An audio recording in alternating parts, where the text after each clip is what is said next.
Hello guys, we are at the Stirling Castle and we're going to head to Stirling Castle Cemetery. I'm with my colleague Karl. We don't know how much history we're going to get. 1,000 years of history. 1,000 years of history. Well, early on last Saturday they celebrated 900 years, didn't they, of Stirling Stirling history. Well, that's the only written documentation of when it became a borough, Stirling, a royal borough. Obviously it goes back a lot longer, unwritten history. So I reckon you're looking at least 1,000 years of Stirling being a royal borough. I mean, this is, was this the capital at one point? Oh yeah, this is the royal capital, yeah. Yeah, which way do you want to go? Do you want to go that way? Right. Which, You've got a little bit of a drop if you go this way. Yeah. This is the scenic route. Yeah, we'll take the scenic route. Yeah. Goes back to Alexander first. You should remember when you came here with your friend when you felt a little bit queasy. Yeah. So all this land back in the day, this is where they tried the witches, this is where they hung the witches, they burned the witches. Well, that's the thing. I'm wondering the spot that Jay mentioned, whether that's related to that or what it was before that point, before the war graves were put there, or whether somebody was actually doing some. Well, the Victorians flattened this out into a plateau, you know, to open it to the public, the Stirling Castle. So this was, it was a plateau to a certain extent, but it was a lot steeper. Yeah. So obviously, if you're down there coming into the town or the city, you could see this hillock for miles. Hence, that's why they burnt the witches here. Right, bear with me. Right, we're back in. We're back in the room. Yeah. Just checking my footage. It's funny, it looks like a tyre that was over here. Oh, it's the back end of a gravestone. It was just very black. And oh, are you going through the tradesman entrance? Do you think Simon can even fit through here? Jesus Christ! There we go. I'll tell you a funny story about the statue, the John Knox statue.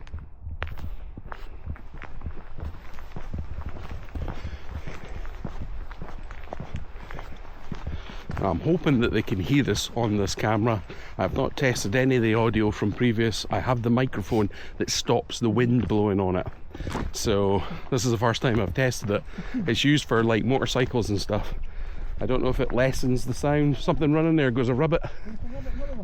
Here's a ribbits. It's not ghosts, it's just ribbits. You can see. Funny story.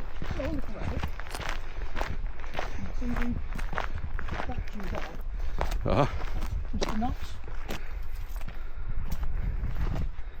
Yeah. Yep. Now, what you can notice about him is he's got no arms. He's armless. All right. Yeah. Aye. So back in the day, when he was fully armless, around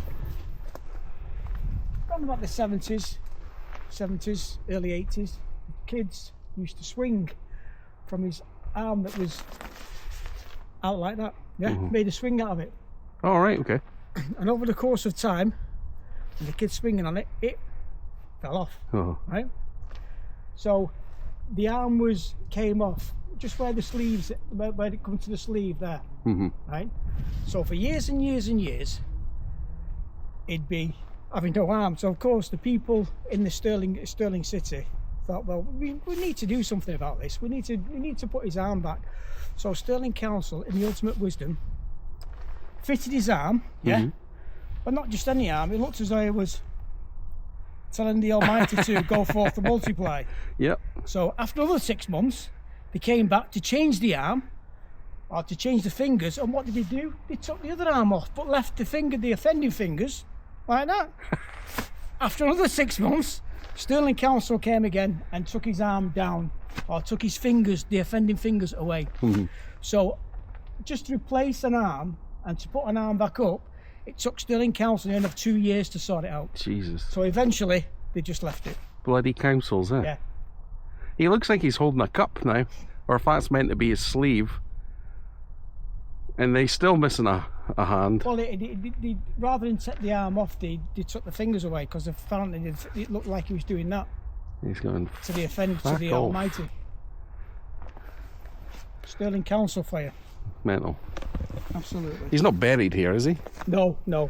Well, he's buried here. Oh, he's buried. Park at St. Giles. Yeah, it's the car park. I keep meaning to go and have a wee look.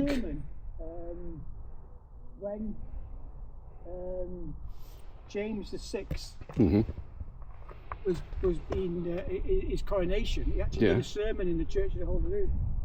Do you know anything about this? This is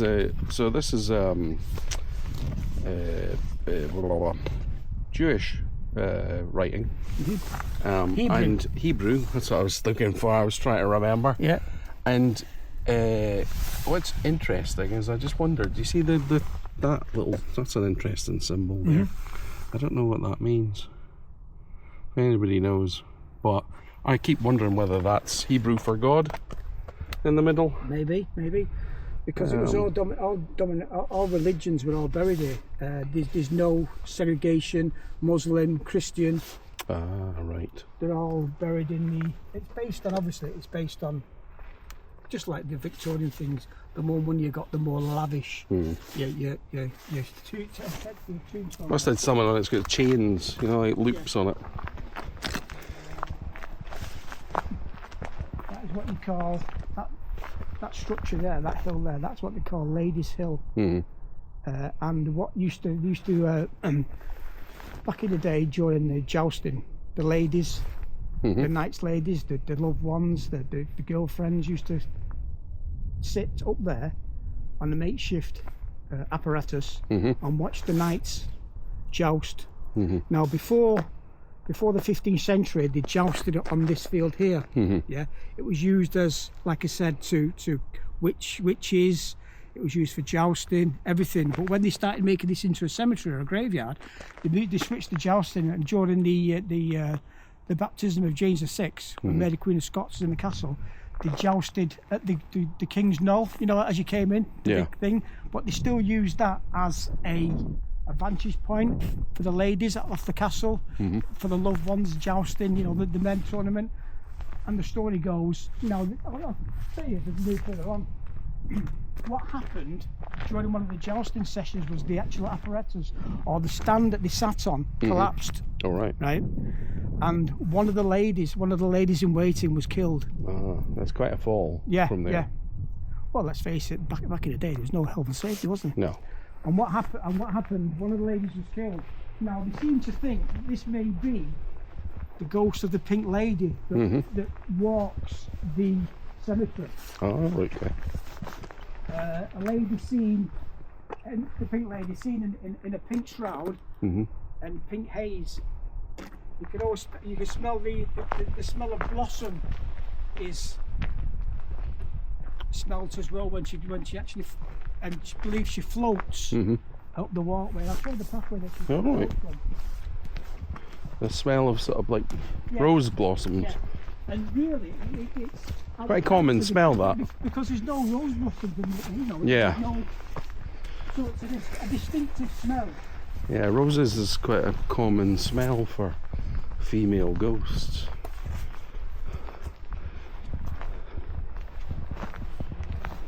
Historians that actually laid all this out when they redeveloped the cemetery, the graveyard. So this is where Pink Lady, or the lady in pink, but everyone appears on the steps there. Comes down the steps, walks around here, gets halfway down this pathway and just simply disappears. Now she's been seen, last reported sighting was roughly about 25 years ago of a man walking his dog. Yeah. But he said the actual cemetery lit up and she was a bright shade of pink flowing, but she seemed to be hovering above the ground. Yeah. Should I go up to the ladies? Yep, let's go. But these different variations as well, who the actual pink lady is. Some people say she was a lady in waiting that was associated with the castle.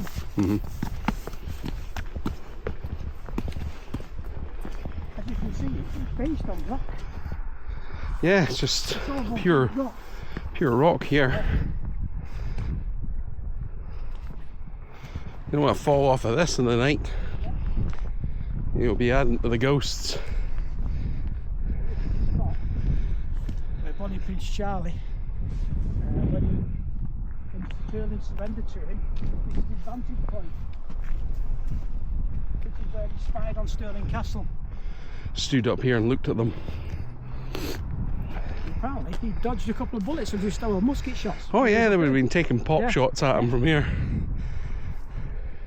Like I say, before the 15th century, that was the ground where they used to do the jousting, before it was made into a graveyard. Burnt witches, did it, virtually everything there. The Church of the Holy Rood was a wooden structure back in the day. Yeah. Around about the 10th, 11th century. So it was a very religious site. And then, of course, when you turned it into the cemetery, you did the joust from the King's Knoll, which was there. Yeah. Obviously, these trees weren't there then. So it's a good advantage point, isn't it? Yeah, this is the highest spot in... Yeah. Well, the castle's the highest spot in Stirling, but this is the next best thing, really. And of course, if you're sat here on some sort of timber structure, watching and it collapses, then... Goes down that hill. Yeah. Off they go. That's it. It's the best time, Karl, to look for unusual figures walking around in the graveyard and scanning about. A lot of ghost groups who do investigations at the Stirling jail, especially last year. This seems to be part and parcel of the tour. They seem to do a tour beforehand. They do a couple of experiments within the graveyard. Mainly EVPs and EMF. And I think they did some the rods as well. Do about an hour or so. My experience when I first came here was more down there. Yeah. And that was just someone that was walking between the stones, and then I went after them to make sure, because I'd been tricked by someone speaking on a phone, and then they were gone. I've always believed, correct me if I'm wrong, I don't believe that, to a certain extent, that a cemetery, a graveyard, whatever you want to call it, I don't believe that it's haunted. I don't believe there's multiple spirits or ghosts walking around and bumping into each other. No. I believe something like this, you have like an overseer. Yeah. Like a caretaker. Maybe the first person who was actually buried here. And he oversees the maintenance and the spirits within the graveyard. Interestingly enough, that's what Jay was talking about. The ghost that we put up on the chat before. That image was, which they thought was the caretaker of. Do you hear that metal scraping sound? Yeah, it's the empty bins up there. Yeah.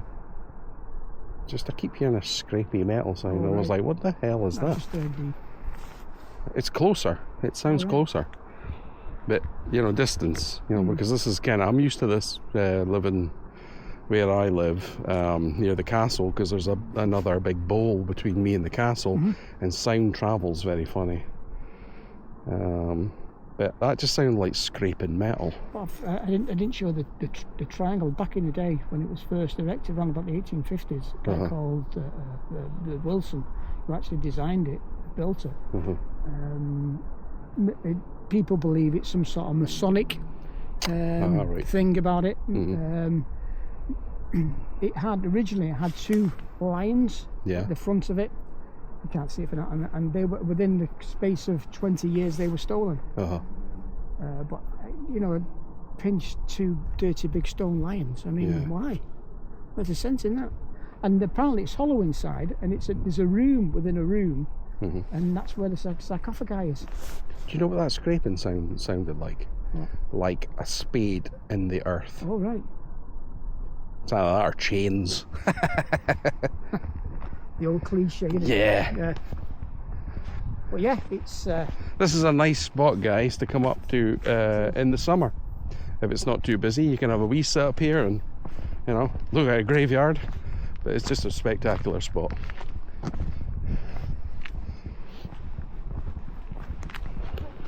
Watch your footing, because you know, you don't want to end up being the pink lady, guys, one of the pink lady. Cheers. See, you know, television, the Victorians back in the day, the only entertainment was having effigies and statues of people who were condemned to death. Yeah. I mean, these two ladies here, two Protestant ladies who wouldn't convert to Catholic. Mm-hmm. They were drowned in in Edinburgh. Uh-huh. They were escaped out from the beach, and slowly the tide came in. But the congregation who were there sang them psalms and hymns Wow. while they were drowning. That's nice, isn't it? It is nice. I'll show you the grave. The only known benefit the resurrectionists. Uh-huh. The victim of the body snatchers. Now, you'll have to bear with me time because we're in the dark. I don't... I came here a couple of weeks ago, put it on the Scottish Hauntings page, that the EMF was quite active when it came to put it on the grave. Now the question is, did this person get reburied? Well, no, because the body was sliced and diced, so she was never reburied. The body was never found. And I guarantee she's in the surgeon's hall right now. Have you been in there? Where? The surgeon's hall? No. I'll take you in there. Is that the one in Edinburgh? Yep. That'll be where some of these people, bits of them are. Criminals. It's rather sad, actually. It is. That's where we're in it. Now, the lady in question, not trying to find her, you have to bear with me because it's an old grave. It's quite a distinct grave.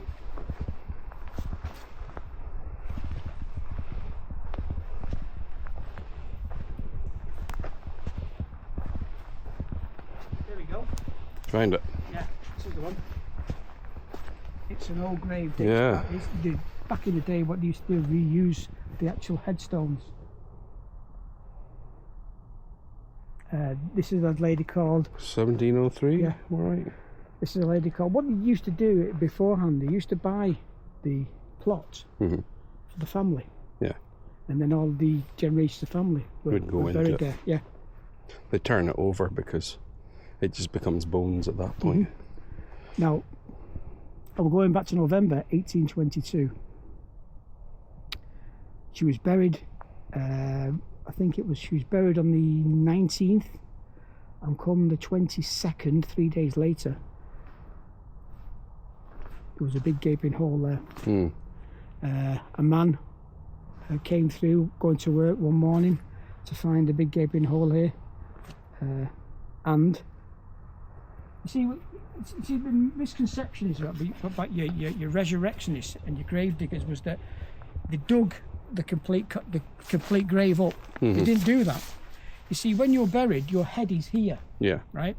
So all the resurrections, the grave diggers do is dig a hole about so big, yeah, so they can get to your head. Yeah. Smash the coffin, of course. Yeah. Grab your head out and pull you by your head and your neck and pull you up. Now, it was illegal to have to take the clothes, but it wasn't illegal for the body. Wow. So what you had to do, you have to strip the body, throw the clothes away, and just take the body. You're right.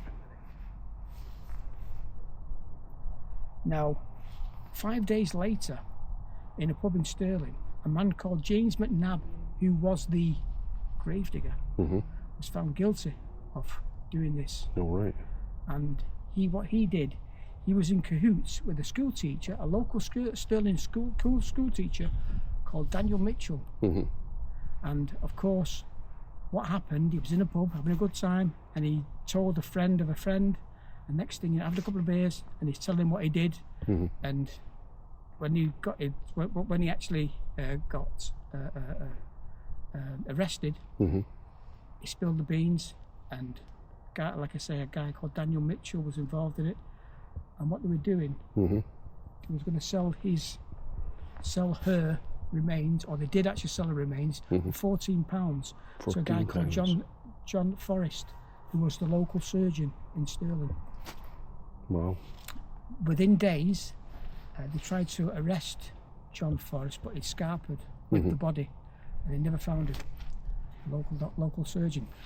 The rumour is that within 10 years he came back to Stirling as a head surgeon. But I don't know if there's any truth for that. I can't find anything, and I can't find anything out what happened to these two body snatchers, if they were killed or if they're executed for what they did. But there's no record of them. All the record is that they were imprisoned in the toll booth in Stirling. That's it. That's all I've got. So whatever happened to her, I don't know. Interesting.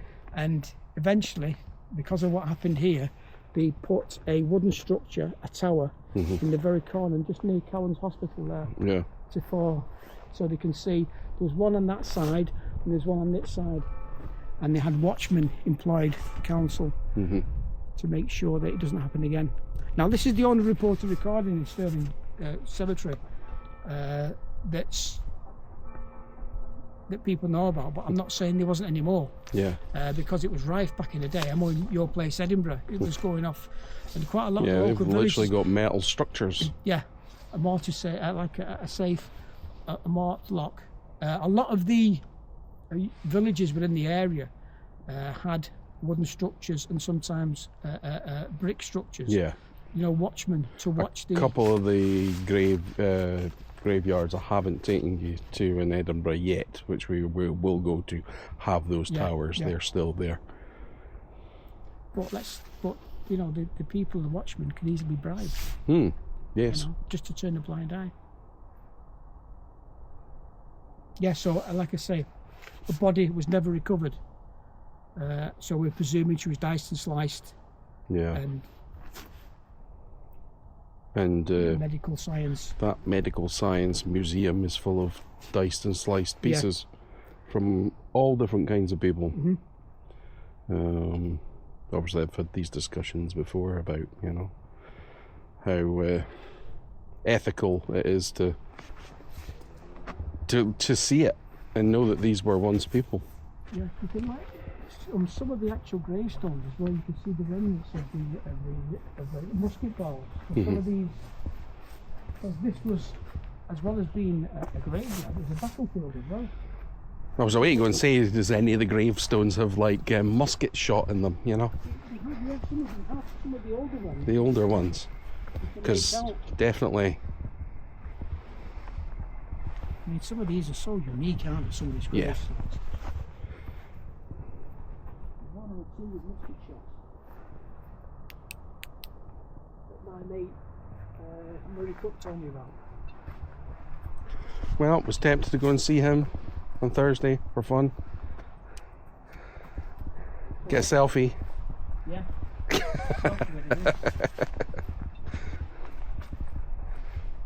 So round about here, I was standing round here somewhere. I keep seeing rabbits running. You see these bushes? Right? So I think I was round about here. And the woman that I heard was here. I heard somebody talking. And I turned around and I saw a woman and I was like, oh, that freaked me out. Let's just account for everybody around here. So what I saw, I just try not to step on some graves, so I must have been around about here. This is just what I can remember.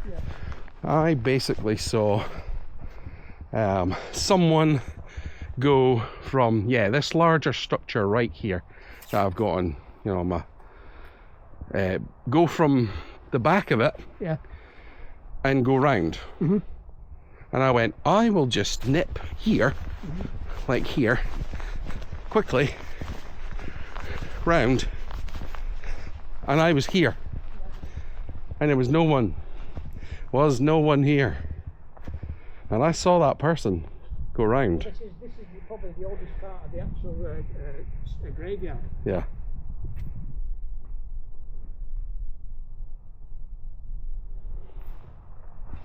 And that for a second I was like, did I actually see something? There's no one to account for. Yeah. Well, you probably did. At the end of the day, Sam, you're more sensitive, aren't you? You've opened up that third eye that you've got. Sometimes. Just a quick one, eh? Mhm. Church of the Holy Rood. Yeah.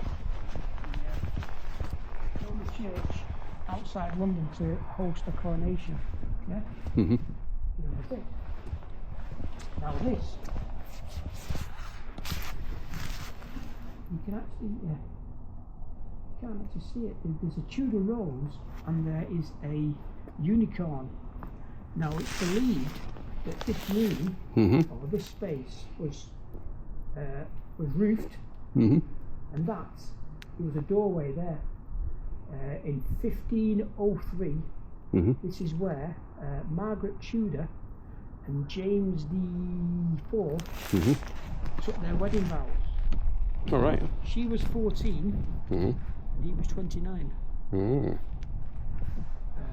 But when it was used as a battle site in the War of the Three Kingdoms, around about 1650, with the likes of General Monk, who was sieging Stirling Castle on the behalf of the parliamentary forces, this was actually destroyed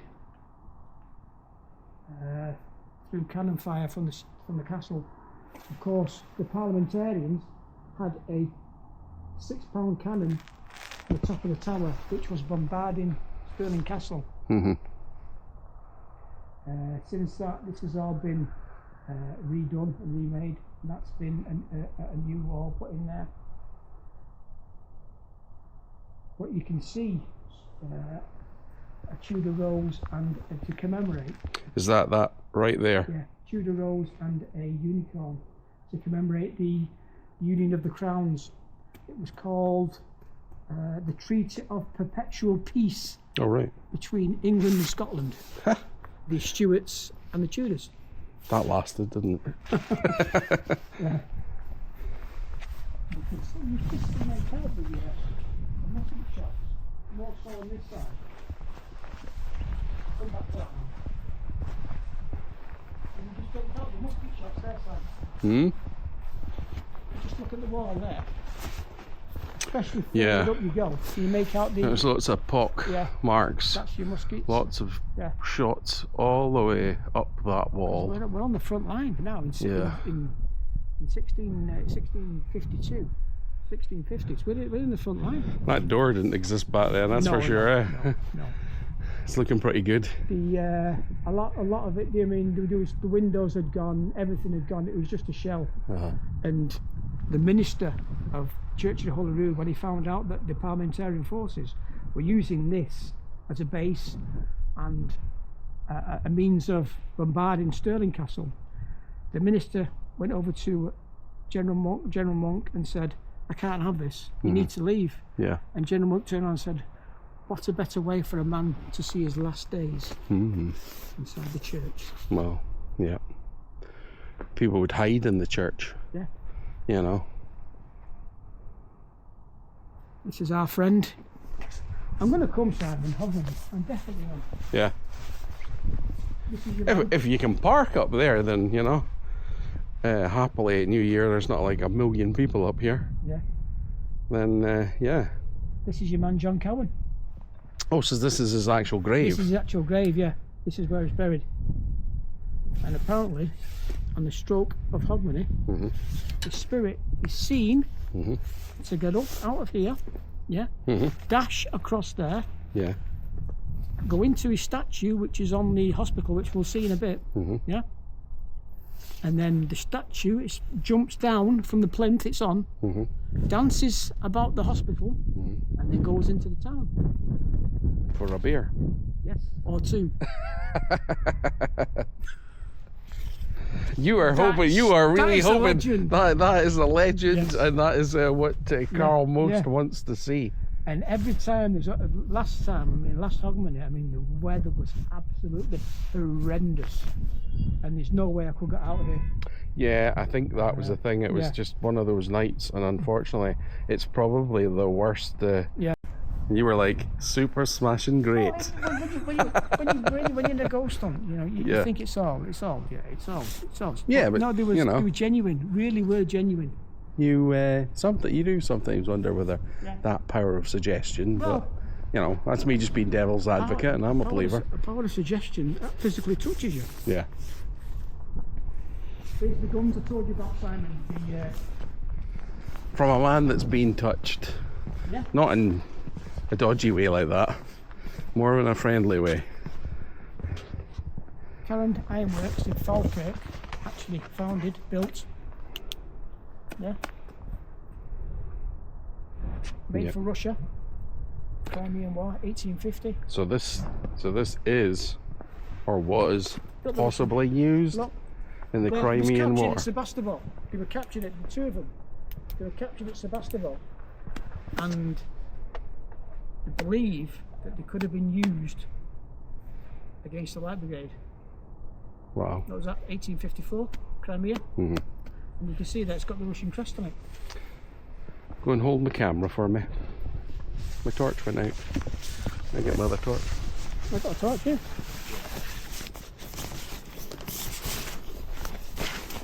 Second. Keep it in shot. Don't think about the viewers. There you go.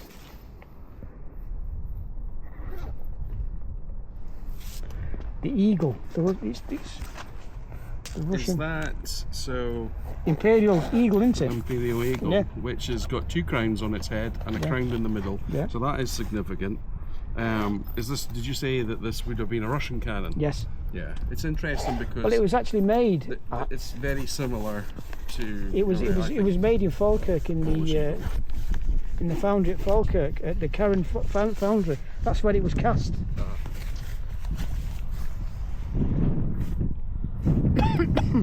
But there's no other markings on it apart from that. Yeah. Now I try to get hold of my mate Richard Healy to see what sort of cannons were used at. Well, it does. Because he's a big fanatic when it comes to the Crimea. 1855. Simon nearly falls over there. Sevastopol. That's where they were captured.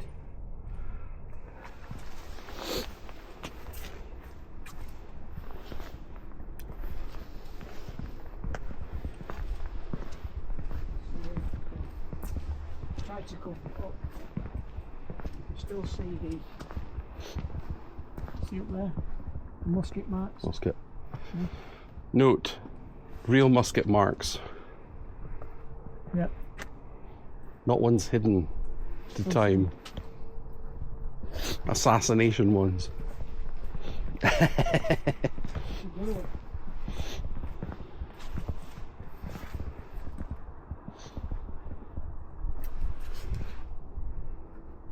they are, I wonder what kind of pound cannon this is. I don't What you know. would class it as. It's based on the actual size of the bore. Yeah.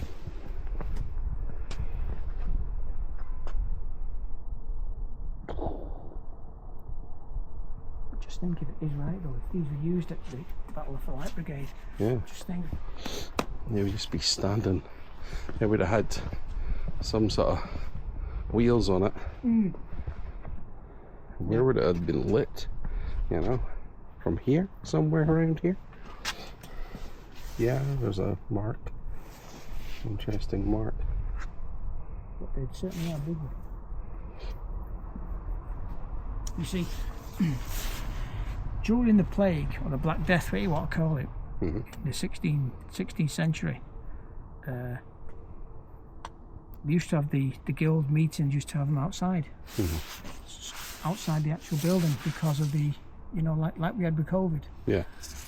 Because, and the thing is though, if you die of that plague, that Black Death, it's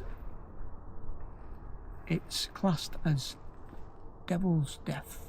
It's ungodly. So therefore, you cannot be buried in consecrated ground. They were really looking for scapegoats back in the day for it. So they thought that people were cursed that had the Black Death. The thing is, though, if this is a hospital, so anybody within this hospital who died of the Black Death, the plague, what are they going to do with the bodies? Correct. Bowling Green. It's a big Bowling Green, isn't it? And I guarantee it's a big pit. And we've got a few of those. Well, you reckon this is the oldest Bowling Green in Stirling? Yeah. And I do believe that out there's a plague pit. Yeah. Underneath this. Yeah. It's part of their land. It's so like you were saying before about babies and what have you. So if you've got, even if you've got one body there that's got the Black Death, it's a very odd spot to have a bowling green right next to a church and a graveyard and ancient hospital. If the church won't let you bury your should we say your patients there because of what they've died of, and you want the body away because you don't want anybody else to catch it. It's contagious. So the only other option is, who's going to know?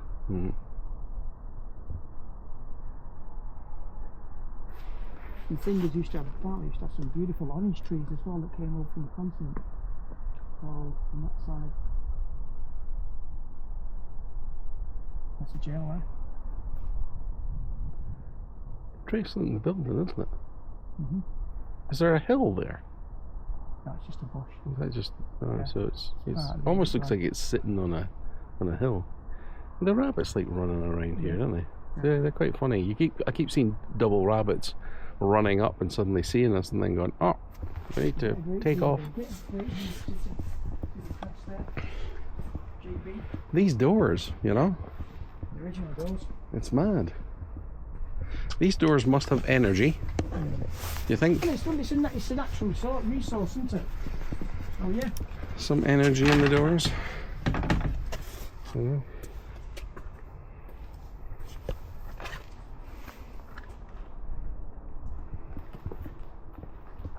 I got a scare one time I was here. I mean, when you come and think of it, Sam, it's a hospital. Yeah. It's a private hospital, and they've got their own balcony. Their own recuperation balcony. Yeah, I got a scare one time I was here because I came up and I was looking around and I came up in this corner and there was two people sitting here hiding right in the corner. I like to go in cellars in this place as well. Yeah. Yeah, it's manage. Huh? So can you manage? I can, but I don't know. It's just like I've been driving all day and my knee is totally. Ugh. I noticed when we went up the ladies' hill that my knee was just feeling a bit. Oh.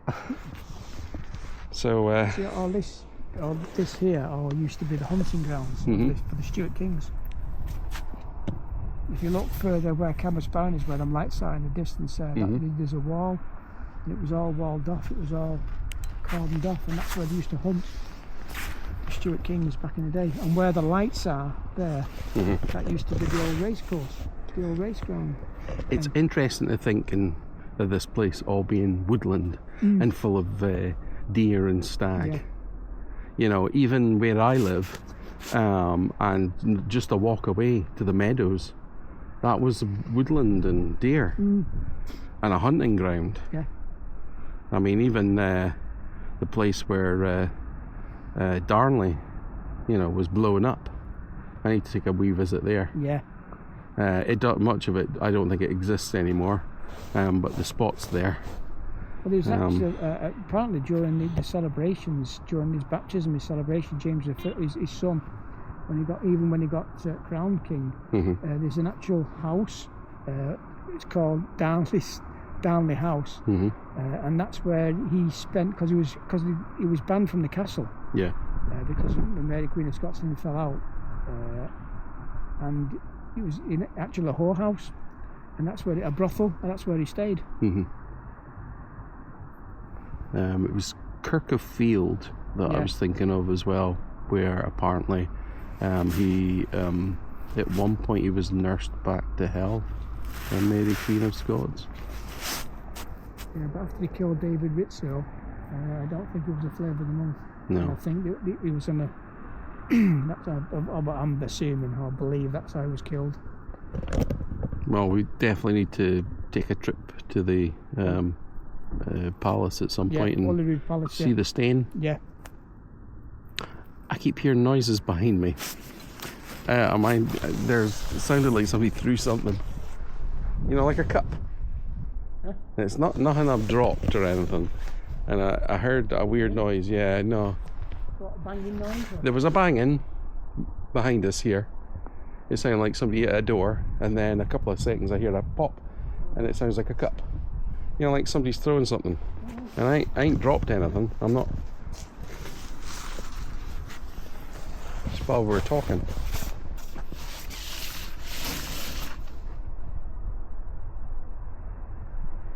Anybody around? Anybody wanting to talk to us? Interested in our conversation? I didn't bring the recorder. I've got my one. If you want to try it. Yeah, try it. Pull it out of my pocket. Bear with us, guys. This is like not that kind of operation.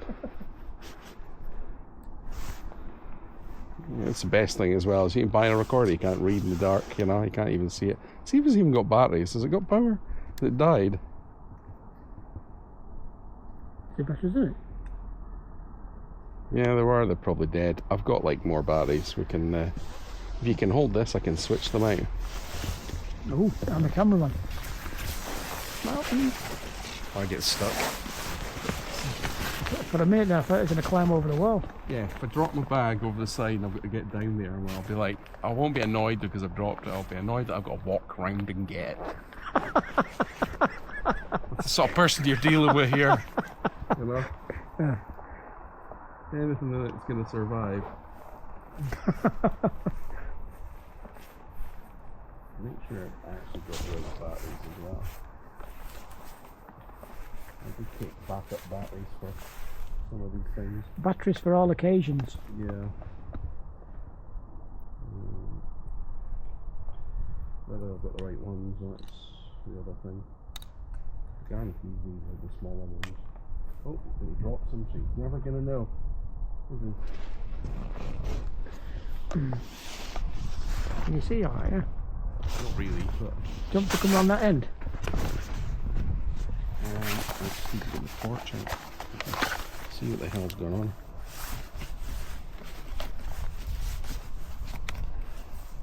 on. Paul goes to the comedy show where he doesn't have the right batteries. He's got batteries, he's got AA batteries, he's got AAA batteries for... How unprofessional. Yeah. Eh? So, forget that for a lark. Just talk amongst yourself, guys, for 5 minutes while Simon sorts the batteries out. There's no batteries. There's only like the wrong size batteries. Oh dear. So, yeah, we can't record shit. Okay. There you go. Didn't think about that. I didn't think we were going to be using this, but this thing is run for... I would highly recommend this recorder, this Olympus recorder. As long as you keep it charged. Yeah, it does actually work really well, and the best thing about it is when you want to get the stuff off it, you just plug it straight into your computer. Fantastic. And it's kept every recording I've ever done in it.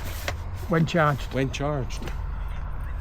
Now it's dead, so back into there.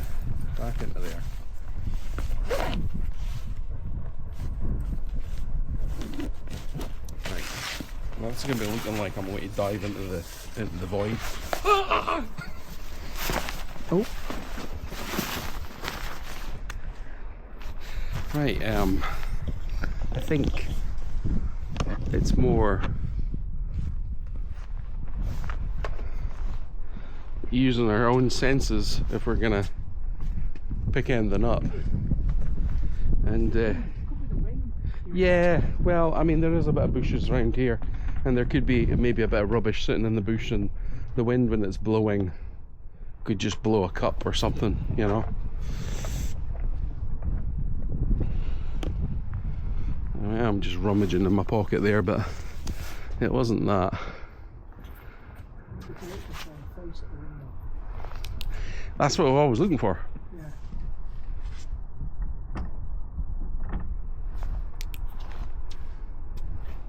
So where am I going to flip my...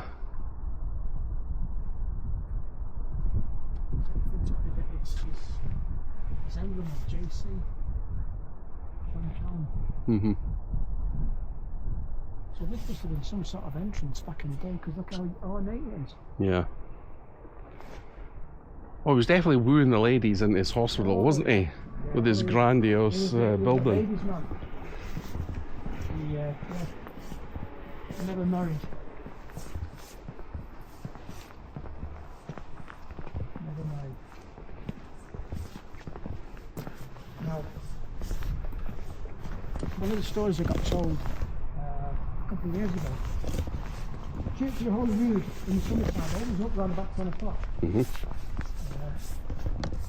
And one of the guides opens it 10 o'clock one day, opens it up, goes in, and as you go into the foyer there's a glass door, and you walk into there, another door. Mm-hmm. Went through the door, and as you go through that next door, there's a row of lights on the left hand side. Yeah. Over the curtain. What you have to do, go into the Karl code, ding ding ding ding ding ding ding ding, and all the lights come on to the building and the church. But they only come on to a certain, I think, then there's another set of lights that the altar area, that switch on the altar area lights. So what you have to do is ding ding ding ding ding, then go halfway down the building and ding ding ding lights, and then the rest of the lights come on. Yeah. So you've got the full lights on before the people come in. Yeah. Oh, I forget his name now. Oh, we'll go for it. We'll say John. And of course, John switches the lights on as he walks into the building on his left hand side, goes through the alcove, ding, ding, ding, ding, walks down to the other switches to switch the rest of the lights in the building. And as he's halfway into the church, the lights go out. And he hears the lights click off. He thought, oh, what's happened there? So he goes back and he sees all the lights that he switched on are now switched off. All right. He thinks, well, I switched them on. Why this? So he ding, ding, ding, about, I think 5 or 6 lights, ding, ding, ding, ding. Does it again, stands there for a while, making sure that, you know, they're not on that switch where they're going to switch off, making sure that they're all down, the switches are all down. Walks back down there, next thing you know, he hears them switch off again. So he thinks, oh, there's something wrong here. So he goes back to the switch, checks the switch, each individual light switches on, off, on, off, on, off, on, off. Switches them all on again, gets down to the halfway down the building, and they switch off. And he hears the lights being switched off, clicking off. And run. So he thinks, I'm out of here. I'm out, yeah. So he comes out, locks the building back up, gets here, makes a telephone call to the person who's supposed to be meeting here, the other guide, saying that he's not going in on my own because of what's just happened. And the guy who he phones up, who's walking down here, who hears him, says, well, maybe it's electrical fault. So he said, well, if I'm going in there, you're going to come in there with me. Yeah. So they both walk in there. One of them switches the lights on with his friend watching him. They both get halfway down the building and the lights go off. And they both distinctly hear the switches going ding, ding, ding, as if they're being switched off by a physical person. Yeah. So in the end, the guy said, right, that's it. What we'll do, we'll wait for the electrician. We'll phone the electrician, wait for the electrician to come. I'm not doing this. I'm not staying here with this happening. So they both walk out. They phone the Stirling council. They get in touch with a local electrician. The local electrician comes, checks the switches. Nothing wrong with the switches. Switches are fantastic. Switches are great. But my friend, after a week, calling John, packed it in. So I'm not doing that again. I'm not doing that, yeah. Not like wandering about inside the haunted church. the thing is though, it's dark. It's near enough pitch. Well, not to say it's pitch dark, but it gets dark because you switch all them lights off. Yeah, you're kind of stuck at the other end. It's dark, and it's a health and safety risk as well. Mm-hmm. And plus the fact he was terrified. Yeah, you could just trip over and fall and have a heart attack, and the guy would be found. Now I don't know if it happens again because like I say, I've not been in there, so I don't know. But I'd like to ask the guides. It's funny. I was saying to you earlier on, I don't think I'd been in here, but I actually wonder if I have, and I've just forgotten. I'm sure now that I come to this door, I think I maybe remember coming in here and speaking to two young ladies and saying, "Oh, is it shut?" And she went, "Yeah, we're just shutting like now. So you don't mind if I just come in and just quickly run round? I won't be long." I says, I've been meaning to get in here, and probably ran round and had a look inside. So I might still have the pictures. You showed me the pictures when you and your partner came to Stirling Castle. Mm-hmm. To turn in the I don't think I hadn't been in here at that time, but that was probably the first time I'd been to Stirling Castle for years. What's interesting to me, I need to go and check this out because this is bothering me now, yes, this does change, right? Because I was like, hold on a minute. I didn't see anybody flick for that, and I did see the lights go off, and I wondered if somebody was going to come out the door while we were chatting and just flick the thing. I mean, it's shut anyway, but... Yeah. But but like I say, I've never been in. I keep meaning to come in. Every time I've come, it's either been closed or it needs. Yeah, you need to kind of come. It's usually through the week. Yeah. Most of these churches seem to be through the week at a certain time, if not on the Sunday when something's actually happening. That's basically where you need to turn up. The Greyfriars is a day. There is a day that you need to go in order to get into it. But it's just a church that's just full of history. Absolutely full of history.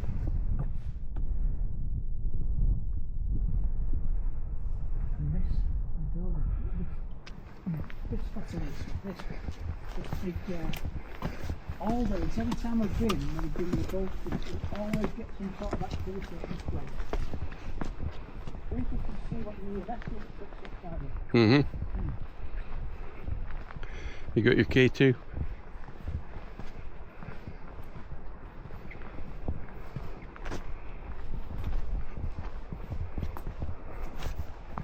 Us ghost hunters keep our K2s in our pockets just like our mobiles. Apparently.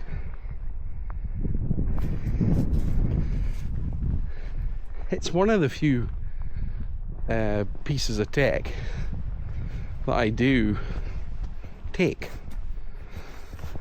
even if I'm not. Just a sort of random grave, and yet it always seems to get some sort of, seems to pick up this thing just around here. Robert Scones.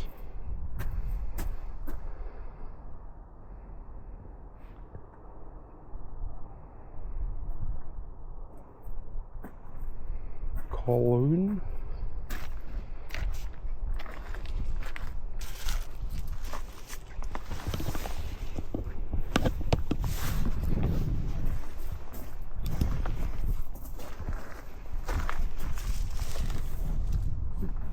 Found a member of the Church of Scotland in Stirling. And he's quite character back in the day, quite religious nutter. You might rile him up if you call him a religious nutter. But every time I've been, it's always quite this place.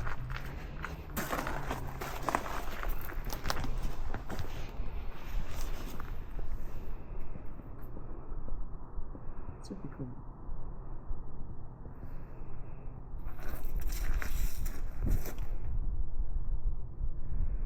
Tell you one thing, it's that dark in here.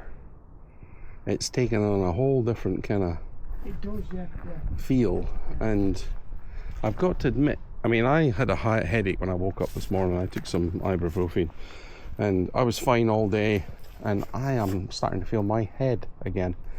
And sometimes when I feel my head, it's usually because I'm in a graveyard, or you know, I'd often walk into graveyards and get headaches. Is that down to the energy that's around the graveyard? I don't really know. You know, I mean, I always thought that when I walked into graveyards, and this is well before I ever, you know, did any ghost hunting or knew you guys, that I would go and wander around a graveyard and be on my own and get a bit of a headache, and almost feel as if I'd been being watched. But often, sometimes that would continue all around the graveyard, and other graveyards, after a while, it would just dissipate, it would disappear.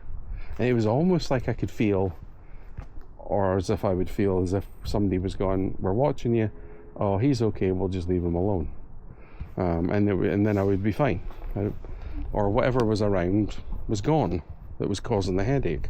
Well, I believe so. Well, I'd like to believe that when you go to the spiritualist church, you're getting more sensitive to these things. There's a lot of old. Maybe you were born with some sort of sensitivity. Yeah, but there's a lot of old stone here.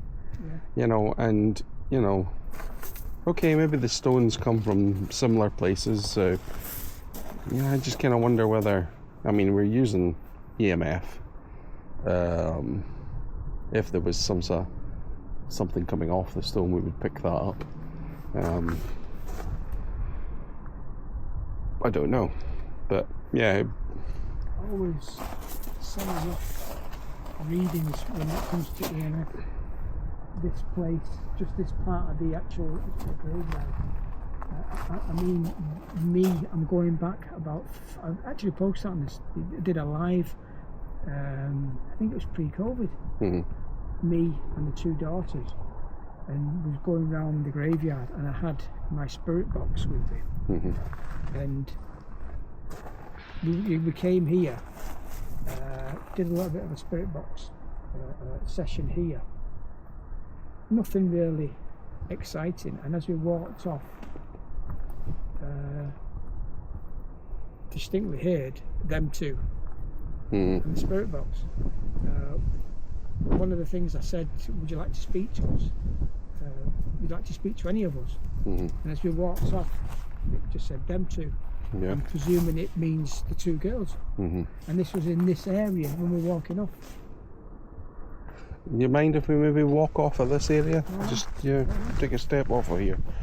I'm just saying that because, you know, it's my head, and also I get a bit like tinnitus. I just get like, I can hear it in my ears. I don't know, it's been a long day. Of course, yeah. But at the same time, if I start to feel it, I move on and try to get it to clear away. Yeah. Do you want to stay in the graveyard, or do you want to move further on? Do you want to go to the jail? Or? Well, I was going to suggest, why don't we go and check out the Commonwealth graves, and then go and find out this witchy area, if it's there. I am wondering whether or not it is, you know, whether we should actually protect ourselves before we go there, because it's got a bit of a reputation. Well, certainly in psychic circles, should I say. Who told you that? Who told you? Yeah, I've been told that by someone else as well, but I couldn't find it before, and I really needed Jay to kind of tell me where exactly it is. So you know exactly where it is? Yes, I do, kind of. What's interesting is that what was said about it was the feeling of wanting to take your clothes off and run around naked if you were a woman. Okay. Which is very odd near the war graves. Well, it's that residual energy bit. But that. Did you just get a reading? Yeah. Yep. Yeah. We just had a reading, folks. Yeah. I put mine away, but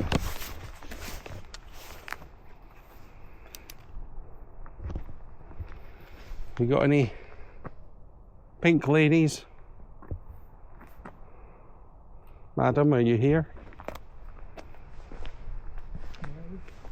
Mary. Mary? They're often Mary, aren't they? Yeah, well, look on the lady who was subject to the resurrectionist. Her name was Mary Witherspoon. If some people believe it is the Pink Lady. You hear that? It's probably somebody in the distance. Or somebody, it's like somebody whistling, but it could just be a car or something in the distance, but yeah, it's a weird sound. Quite a lot of rabbits about, isn't it? Yeah. They seem to run up on you. It's always when you least expect them. Yeah, when we're enjoying ourselves. Let's continue where we're going. I was going to try and take us down where we came through, Right. or unless we can get out, because we need to kind of get over or round, because the war graves are over the other side. Right. And we'd have to go through that path to get to them. I think you've got to walk out, and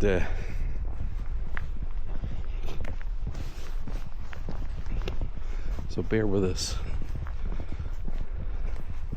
I see the light down there. Somebody's got a light in front of their stone. I'd like to know as well when the necropolis, them houses that face it, if you actually pick up anything or see anything when you look out the windows at Well, that's the one thing I've always wondered, what it would be like to live next door to a graveyard. Even Greyfriars, where that is situated, there's quite a lot of residential houses that look upon it.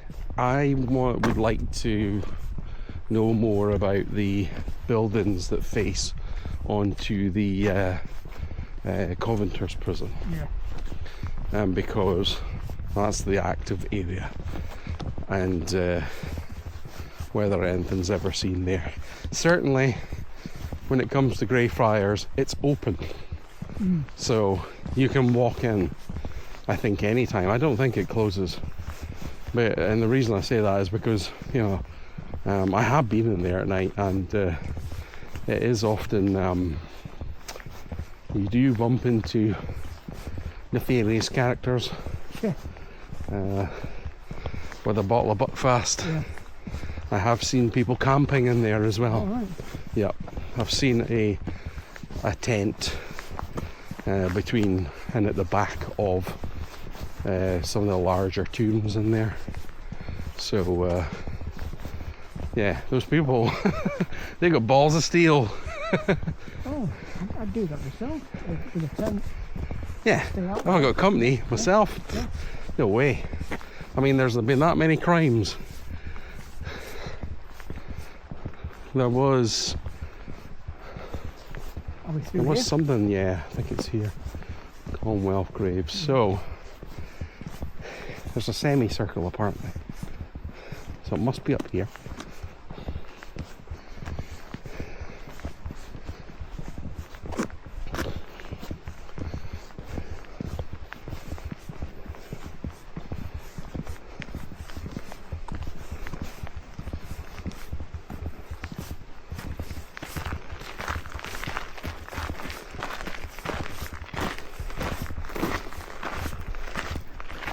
It could be this whole area up here.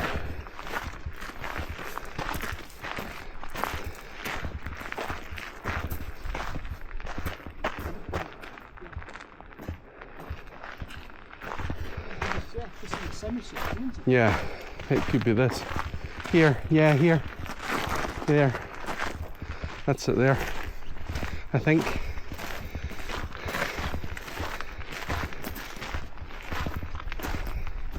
Yep, this area here. It's supposed to has a lot of interesting energy. Whether this is positive energy or what, well, strong enough to rip the head off of that. How you feeling? You still got that headache, or has it settled down a bit? Yeah, I feel a bit better since I got away from there. Right. Definitely. Now, you know, I'll be corrected if I'm wrong here, but I'm just kind of going on memory, or, you know, what I'm thinking, whether or not. So this is possibly where witches did some occult activity. Right. But also remember, witches were killed nearby, and possibly their bodies were buried here. This might be the spot of the witches' bodies, and this is why the witches did their ceremonies here. There's no recorded of where the actual people who were tried as witches, where they were actually buried. That's the thing. So this is, if I've got the right spot, and hopefully, you know, the people, if they are watching that know this, can keep us right, or tell me again. But if this is the actual area here, and I believe that they have, the people that I know have done a ghost hunt here and have had experiences here, and also had experiences or feelings of the women felt kind of like. Does it mainly affect women? I think so. But I also, the other thing about this, if I might be wrong, there was a possible spiritual attachments that have come from here, like negative spiritual attachments have come from this spot, if this is the place. So and that I was warned to be very careful around here. This area? Yeah. If this is the spot.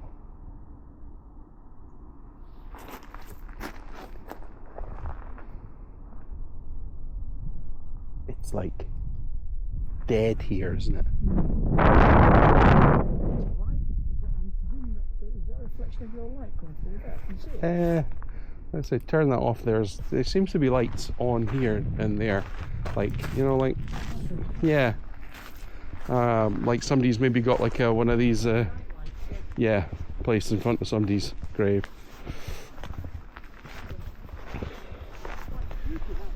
Isn't it? It's pitch black at the moment, folks, so I'm... It's not pitch dark, though. It's dark. But you could pick up somebody who's walking in the road. Oh, I mean, here, probably on camera, you can't see a damn thing.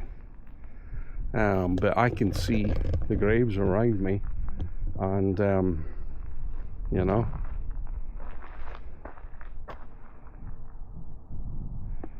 Anyone round here wishing to talk? Make themselves known?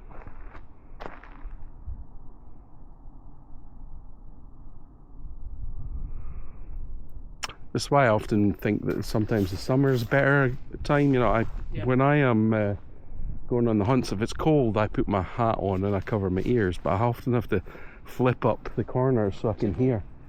So I can hear properly.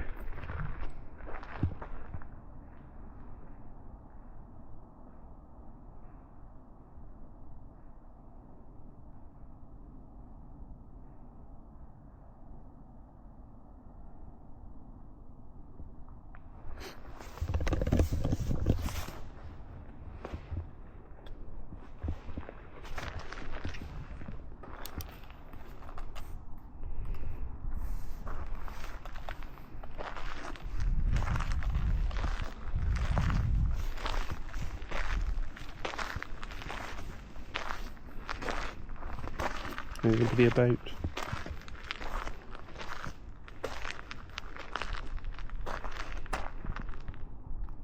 Remember, don't walk off the edge there, Karl.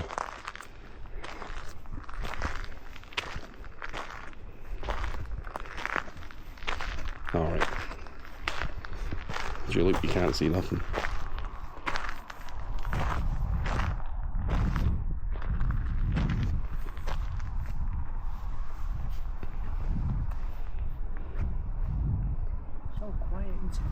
Yeah. Very quiet.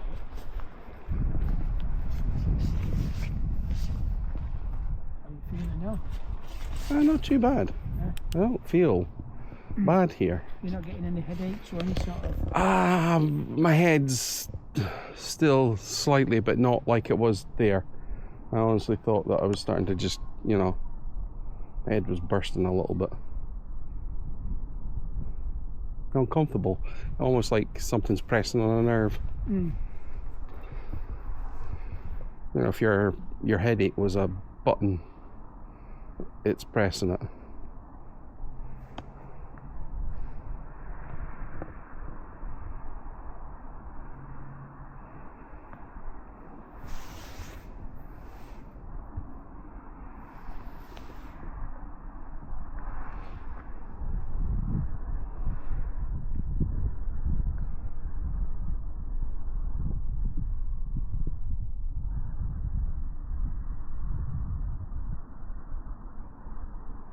Do you know what I should take with me next time? Is to take my my black light, see what I can pick up. I've got quite a powerful one.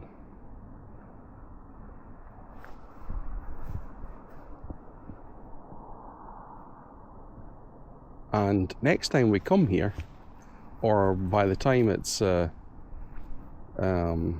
Stirling jail, I'll have night vision. I'll be ready to record in 4K night vision. So that'll make some of these... we need to settle down, well not settle down, but need to sort of schedule Yeah. for Stirling jail. I think what we should have done is, you know, this... the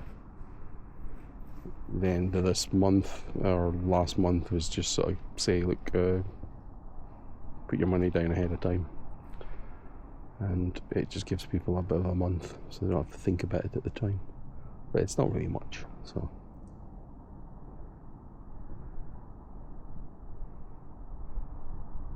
And I need to email someone as well. And I haven't had an email back about the tickets, the free tickets to the, well, not the free tickets, but the pay on the night tickets for Was that Paul Wood's That Nice Paranormal? yeah, That the barracks? I might send a text message. I emailed the address that I was given. But we're not going to talk shop.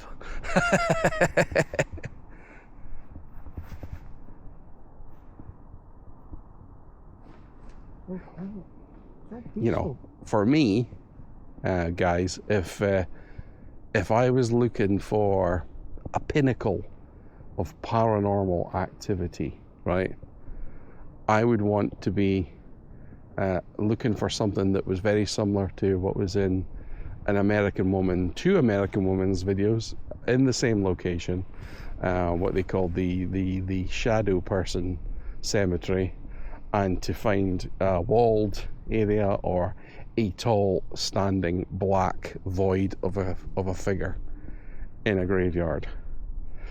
You probably wouldn't find me running away. I'd probably be walking up wanting to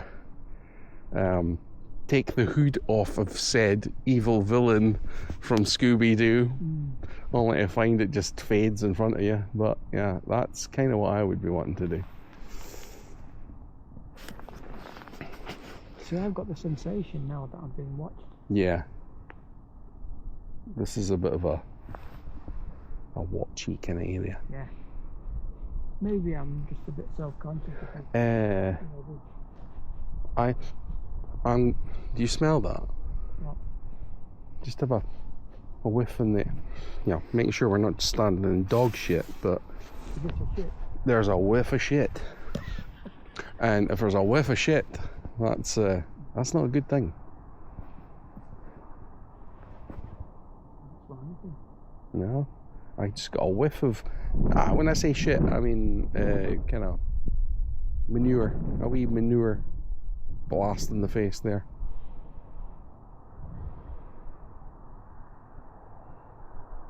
You know, like a shit-smelling demon. Yep.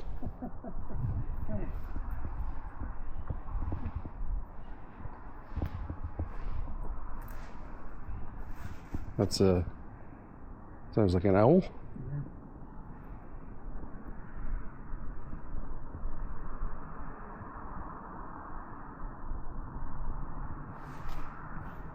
Right, that's that mean. So, I hate to say it. I don't think you can see it. Can you see it in the camera? It's a half moon. Yeah. You know? Total eclipse. You don't know what I'm talking about, eh? Where's those orange biscuits again?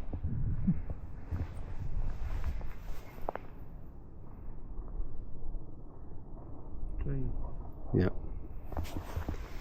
Or someone trying to escape the tomb.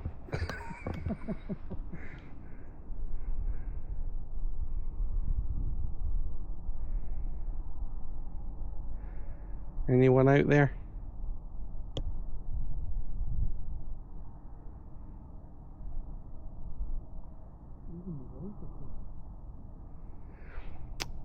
Saying that, this is not the oldest part of the cemetery. This is war graves, yeah. So, you know, respectfully.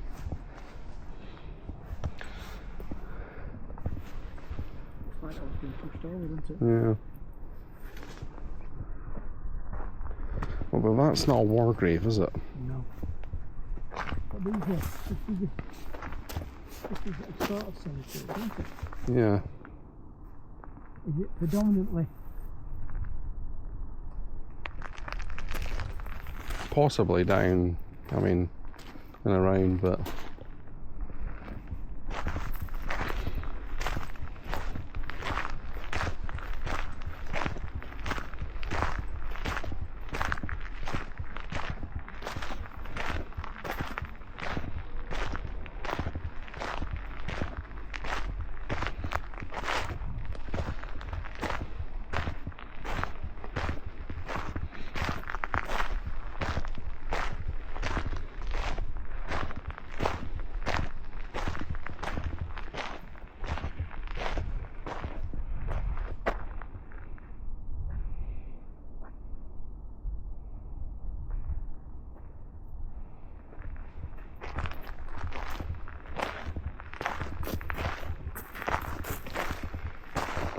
you know, I was like gonna be an area to give some history, but all I was gonna say was, wow, good God, what is it good for? Absolutely nothing. Say it again.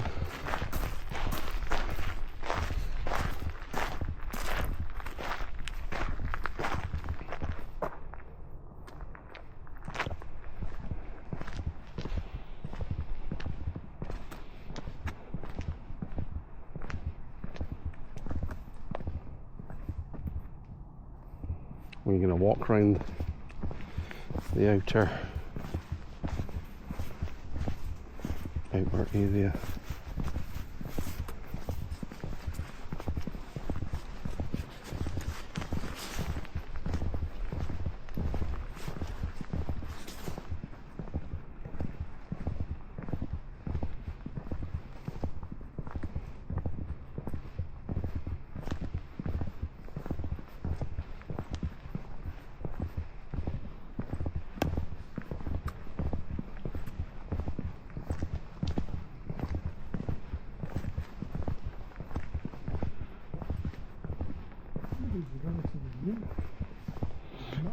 Yeah.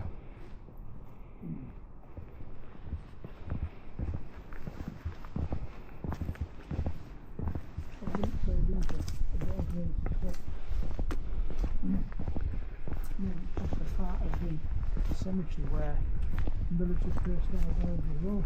Mm-hmm.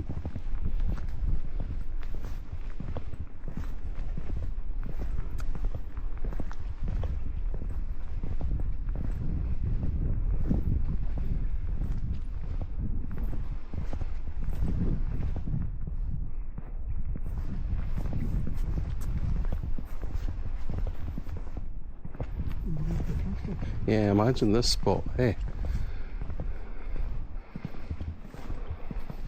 Quite a spot to get your grave.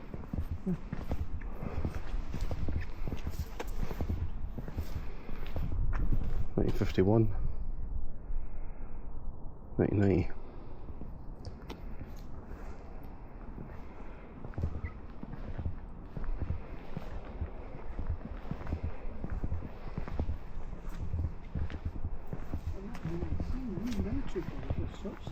Hmm? No.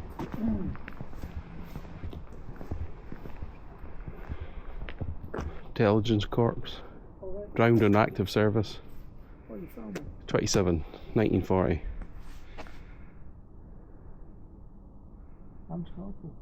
Interesting. It says it's been cleaned. And mm.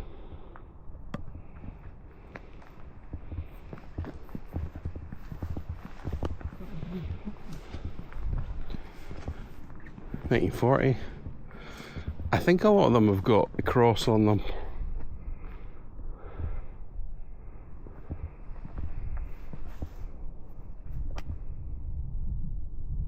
It's using natural stone.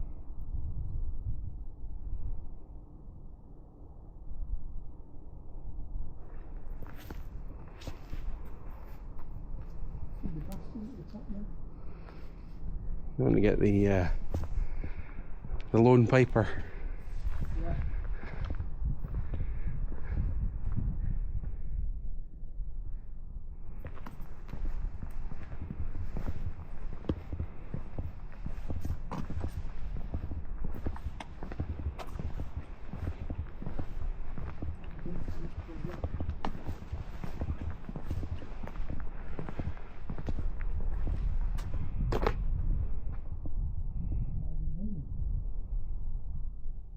Yeah, die in London and then come here.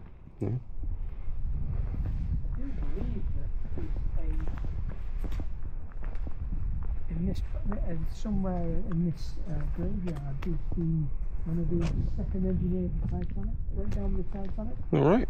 The grave that marks that. And also Butch Cassidy, the outlaw. His uncle is actually buried here. All right. This side of the family emigrated to America. Uh-huh.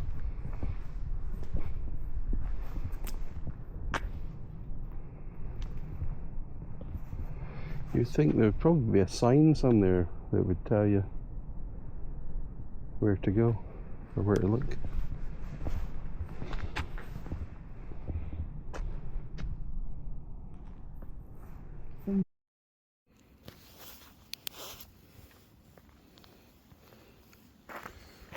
Guys, it's like phone vision now. Oh, another circle with a tree. With a tree central.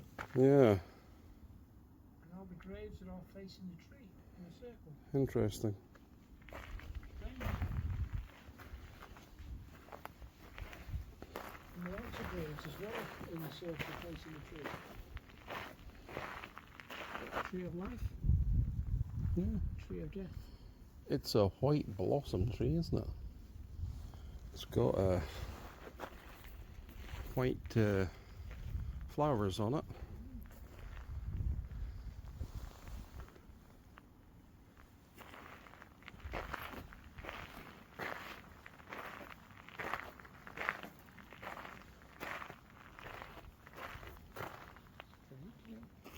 All facing the tree in a circle.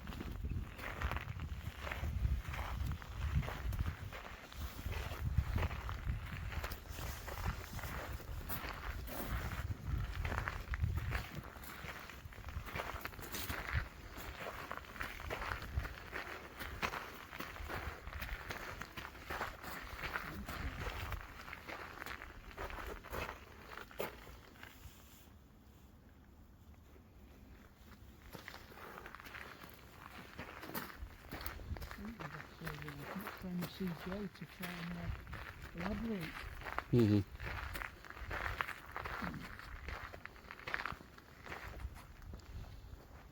where it actually is.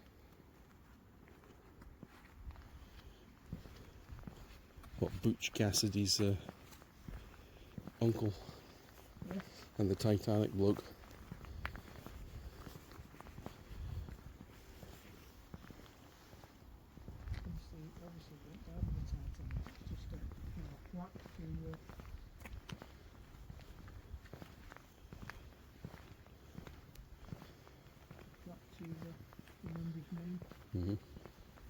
Oh, you went down with the Titanic? Yeah, he went down with the Titanic. So it was just to commemorate him. Yeah. Yeah. I believe he's a resident of Stirling.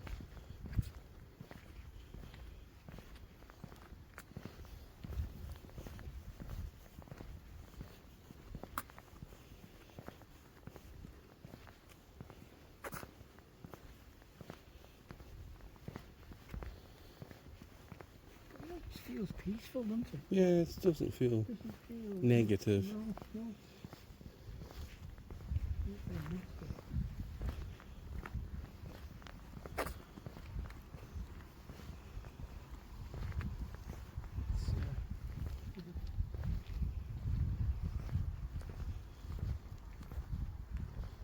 Anywhere you'd like to go? Well, what I'm going to do is, I mean, I think all my equipment's just a bit dying. Right. The phone's just needs to be used to get home. Right. No problem, but what I'll probably do is I'll end our video, but we can still wander about. Unfortunately, these people will not get to see the most interesting parts. That's the only thing. But it's really up to yourself. I would definitely hang about for a bit longer. Yeah, I think next time I'll make a point of being here with the equipment fully charged. I might just take go and purchase another battery, so that I can just switch. Because basically I've had 2 locations today out of 1 battery, and then the next one. How did it last? Is it just dependent how you use it? Yeah, depending on what you're shooting, and I am only shooting in 1080, so not the 4K, just to kind of limit the prolong the battery, and it's easier to upload. Doesn't take as long. And 1080 is good enough. Especially if you're going to film something in the dark. You don't really see much. During the day, 1080 looks great. Yeah. That is quite spooky. Yeah. There was another one. There was definitely another one I saw in there.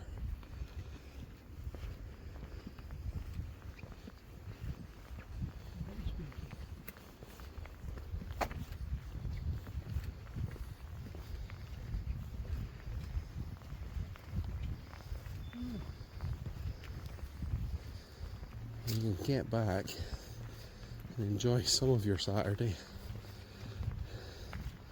Get your feet up. Well, hopefully tomorrow, in Kipping, I'm going to look for it's an abandoned farmhouse where an unsolved murder. Oh, right, good. Interesting. Where he was found strangled.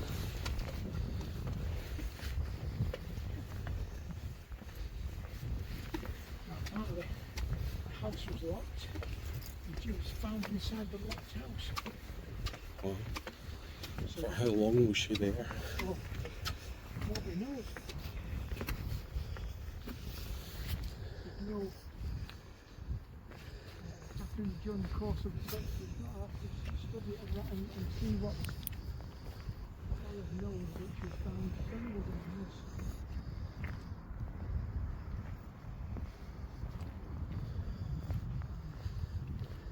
Her name was Doris Smith. And at the time, the houses surrounding the estate surrounding the house, parents used to say, "You need to bed before it gets dark, or Doris will get you." Oh well, that's a great ending to the video there. Look out or Doris will get you. Right, we're going to call it. Thanks for joining us. Hopefully we'll do this again and be more prepared of more equipment. So have a good time, guys. Thanks.